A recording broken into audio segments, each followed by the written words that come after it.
예수께서 나가사 레이라 하는 세리가 세간에 앉아있는 것을 보시고 나를 따르라 하시니 그가 모든 것을 버리고 일어나 따르니라. 레이가 예수를 위하여 자기 집에서 큰 잔치를 하니 세리와 다른 사람이 많이 함께 앉아있는지라. 바리새인과 그들의 서기관들이 그 제자들을 비방하여 이르되 너희가 어찌하여 세리와 죄인과 함께 먹고 마시느냐.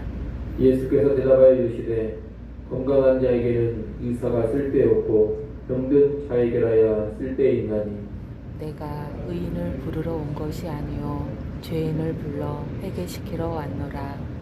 그들이 예수께 말하되 요한의 제자는 자주 금식하며 기도하고 바리새인의 제자들도 또한 그리하되 당신의 제자들은 먹고 마시나이다. 예수께서 그들에게 이르시되 혼인집 손님들이 신랑과 함께 있을 때에 너희가 그 손님으로 금식하게 할 수 있느냐. 그러나 그날에 이르러 그들이 신랑을 빼앗기리니 그날에는 금식할 것이니라. 또 비유하여 이르시되 새 옷에서 한 조각을 찢어 낡은 옷에 붙이는 자가 없나니 만일 그렇게 하면 새 옷을 찢을 뿐이요 또 새 옷에서 찢은 조각이 낡은 것에 어울리지 아니하리라. 새 포도주를 낡은 가죽 부대에 넣는 자가 없나니 만일 그렇게 하면 새 포도주가 부대를 터뜨려 포도주가 쏟아지고 부대도 못 쓰게 되리라. 새 포도주는 새 부대에 넣어야 할 것이니라. 같이 봅니다. 묵은 포도주를 마시고 새 것을 원하는 자가 온다니 이는 묵은 것이 좋다 함이니라. 아멘. 오늘 본문은 예수님께서 세리 레위를 제자로 부르신 사건을 기록하고 있습니다. 세리는 로마 제국을 대행해서 유대인들에게 세금을 걷는 사람인데 이 세리들은 세금을 과다하게 징수해서 남은 이익을 은닉하는 방법으로 재산을 불렸습니다. 그래서 세리들은 경제적으로는 넉넉했지만 동족 유대인들로부터 비난을 받고 죄인 취급을 받았습니다. 그런데 예수님은 죄인으로 여겨지는 이 세리를 자신의 제자로 부르신 것입니다. 예수님의 부르심에 세리 레위는 모든 것을 버리고 일어나 따랐다고 합니다. 앞서 5장에서 어부 베드로와 베드로의 동료들이 예수님의 부름을 받고 모든 것을 버리고 따랐던 것처럼 오늘 본문에 세리인 레위 역시 모든 것을 버려두고 예수님을 따른 것입니다.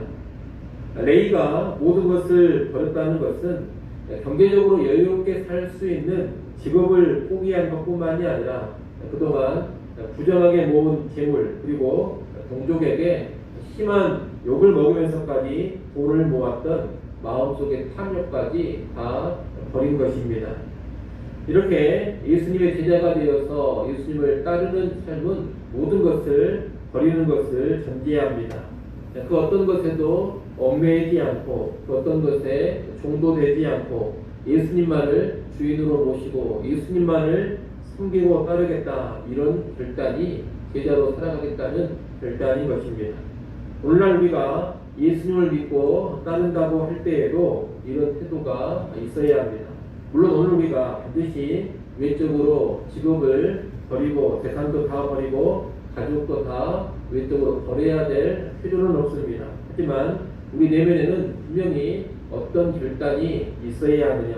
예수 그리스도가 그 무엇보다 귀한 분이고 그 예수 그리스도를 믿고 섬기는 데 있어서 그 어떤 것도 걸림돌이 되지 않도록 하겠다. 이런 결단은 분명히 있어야 하는 겁니다. 그 무엇보다 그리고 그 누구보다 예수 그리스도를 가장 귀하게 여기며 살아갈 때 주님을 따르는 제자가 되는 겁니다. 이를 하시고 우리 오늘 예수를 믿는다고 하는데 예수 믿는다는 우리의 심령 안에도 이처럼 모든 것을 버리고 예수님을 따를 그런 마음의 태도가 되어 있는가 다시 한번 잘 살피시기를 바랍니다. 그런 태도가 있어야지만 힘든 믿음의 소유자라고 말할 수가 있을 겁니다. 예수님의 부름을 받은 레위는 자기 집에서 큰 잔치를 벌립니다. 이 잔치는 죄인 취급하며 상정하지도 않았던 세리인 자신을 찾아와서 불러주신 그 일에 대한 기쁨으로 여는 잔치입니다.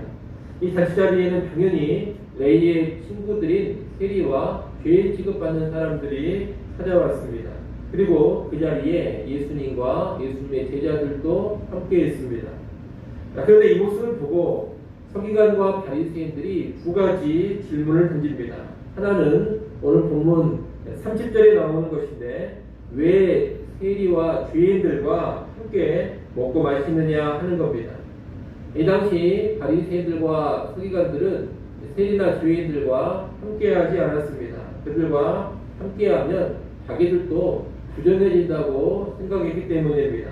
그래서 그 당시에 경건하다고 여겨지는 사람들은 세리나 죄인들을 멀리했고 세리와 죄인들과 결코 한 식탁에서 식사를 하지 않았습니다. 그런데 지금 예수님은 세리와 죄인들과 함께하면서 한 식탁에서 먹고 마시고 있습니다. 그러니 이런 모습을 비난하면서 왜 세리와 죄인들과 함께하느냐 이렇게 말하는 겁니다. 이에 대해서 예수님은 31절, 32절에 답변을 하십니다. 31절, 32절 말씀 여러분이 한번 읽어보십시오. 읽습니다. 예수께서 대답하여 이르시되 건강한 자에게는 의사가 쓸데없고 병든 자에게라야 쓸데있나니 내가 의인을 부르러 온 것이 아니요 죄인을 불러 회개시키러 왔노라. 아멘. 병든 자에게 병치료를 위해서 의사가 필요한 것처럼 죄인에게는 죄 문제를 해결해 줄 그로부터의 구원자가 필요합니다. 그런데 예수님은 죄인들의 구주로 오셨기 때문에 당연히 죄인들을 찾아가시고 죄인들과 함께하는 삶이 필요한 것입니다. 바리새인들은 죄인들 때문에 자기들이 부정해질까봐 그들과 상종을 하지 않았습니다. 하지만 예수님은 죄인들이 회개하여 온전한 삶을 살 수 있도록 하기 위해서 죄인들과 함께하는 것입니다. 이렇게 예수님은 늘 죄인들을 찾으십니다. 그런데 이런 예수님 앞에서 스스로를 의롭다 여기는 자들은 예수님을 제대로 만나지를 못합니다. 그러나 자기 죄인됨을 알고 인정하는 사람들은 예수님을 만나고 자기들의 죄 문제를 해결받고 진정한 의인이 되는 것입니다. 우리는 그런 길로 나아갈 수 있어야 되겠습니다. 아울러 예수님을 통해서 의롭게 되었다면 예수님처럼 늘 죄인들을 찾고 그들을 섬기고 변화시키기 위해서 적극적으로 움직여야 할 것입니다. 자칫 잘못하면 오늘날 그리스도인들과 교회도 예수님 당시에 바리새인들처럼 잘못된 모습을 가질 수가 있습니다. 스스로 의인이라는 그런 자기의에 사로잡혀서 문제가 있고 죄가 많아 보이는 사람들을 경멸하고 멀리할 수가 있다는 것입니다. 우리는 그런 태도를 주의해야 되고 결코 그런 태도에 매몰되지 않아야 합니다.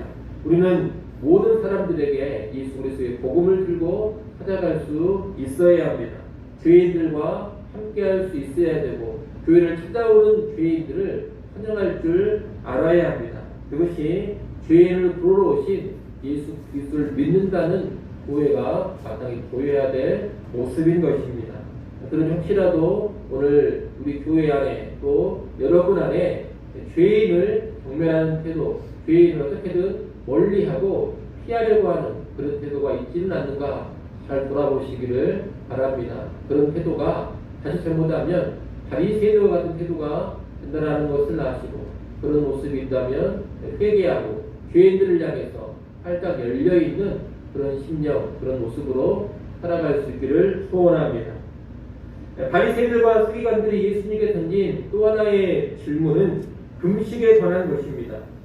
이 당시 바리새인들은 정기적으로 금식하며 기도했습니다. 세례 요한의 제자들도 정기적으로 금식하면서 기도를 했습니다.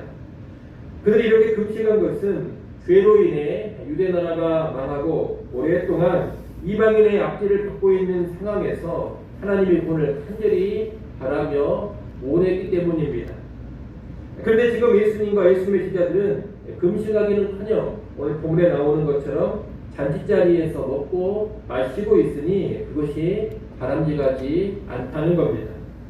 이 예수님은 지금은 혼인집에 잔치 기간과 같기 때문에 슬퍼하며 금식할 필요가 없다, 이렇게 답하십니다.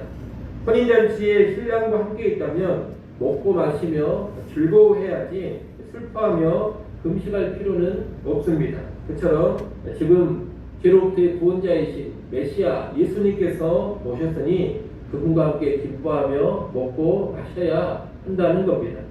다만 예수님은 신랑을 빼앗길 날이 올 텐데 그때는 슬퍼하며 금식해야 한다라고 말씀합니다. 신랑을 빼앗길 날이란 예수님께서 십자가의 고난을 당하고 죽임 당하시는 때를 의미합니다. 다시 말해 예수님이 죽으시고 부활하기까지의 그 기간은 슬퍼할 날들이지만 그 외의 시간은 예수님과 함께 기뻐하는 날인 겁니다. 여러분, 우리가 예수를 믿고 신앙생활하는 지금 역시 금식하면서 슬퍼할 때는 아닙니다.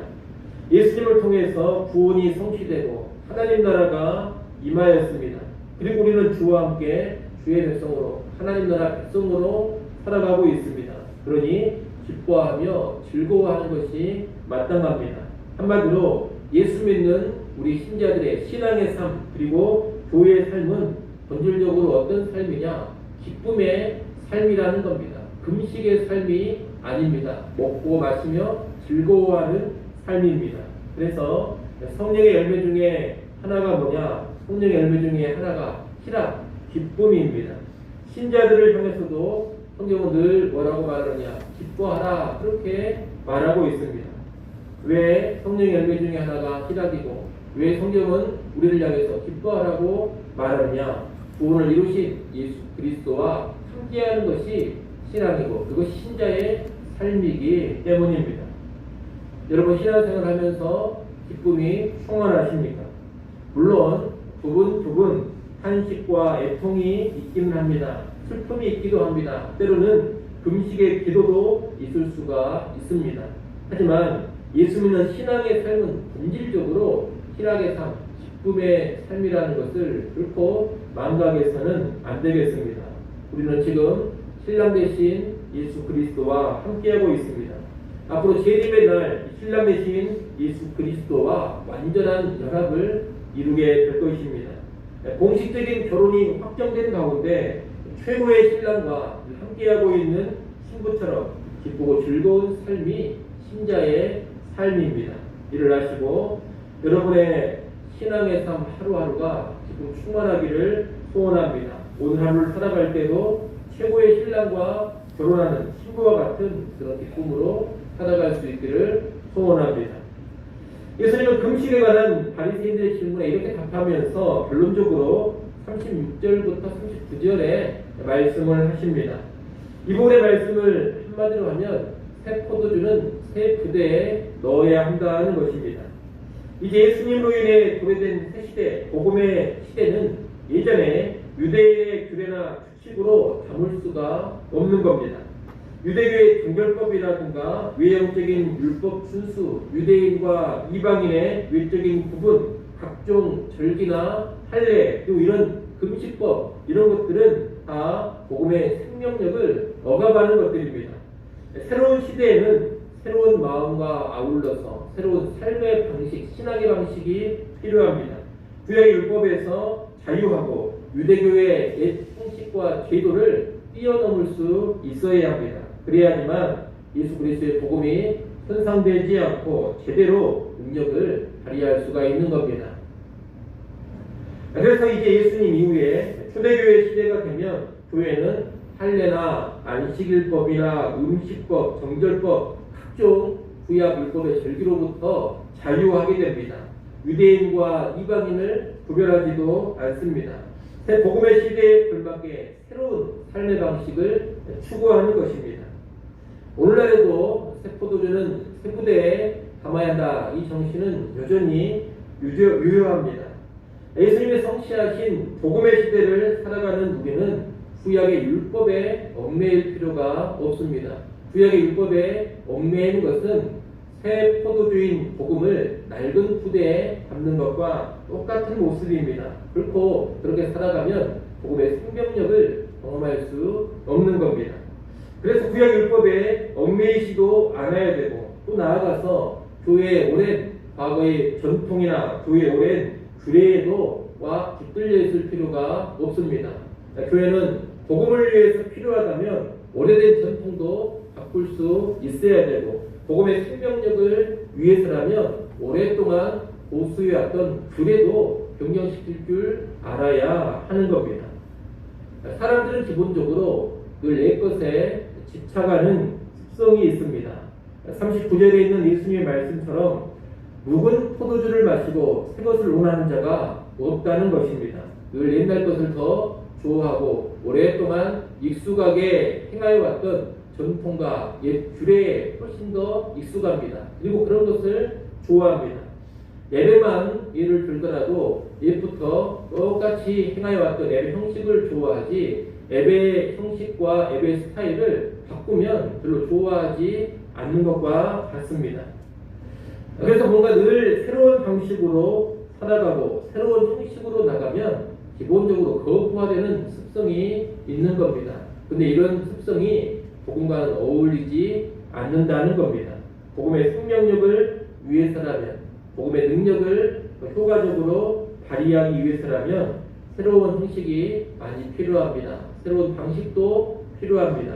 그러니 복음을 위해서 우리는 새로운 형식과 새로운 방식에 늘 열려 있어야 하겠습니다.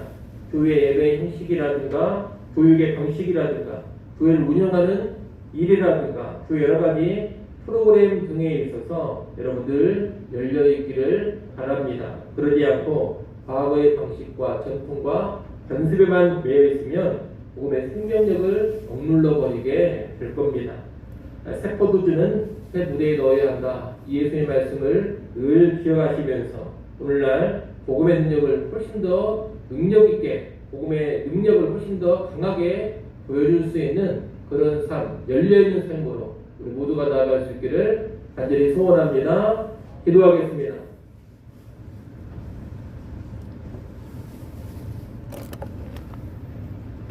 하나님 아버지, 세리였던 내일을 제자로 부르시는 예수님의 모습을 보았습니다. 그 부르심에 모든 것을 버리고 주님을 따르는 내일의 모습도 보았습니다. 오늘 우리도 주님을 따를 때 모든 것을 버리고 따르게 하시고 주님을 따르는 자들로서 죄인들에게 열린 마음으로 살아가게 하여 주시옵소서.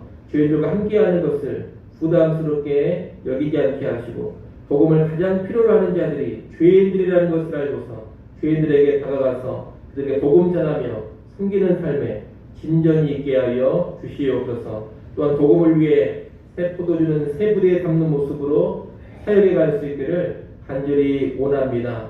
귀하고 좋은 전통도 잘 지켜갈 수 있어야 되겠지만 필요하면 복음을 위해서라면 오래된 전통도 과감하게 바꿀 수 있는 진취적인 사역의 정신을 우리에게 허락하여 주시옵소서. 그래 우리 교회 안에 늘 복음의 생명력이 더 강하게 넘쳐나게 하여 주시옵소서.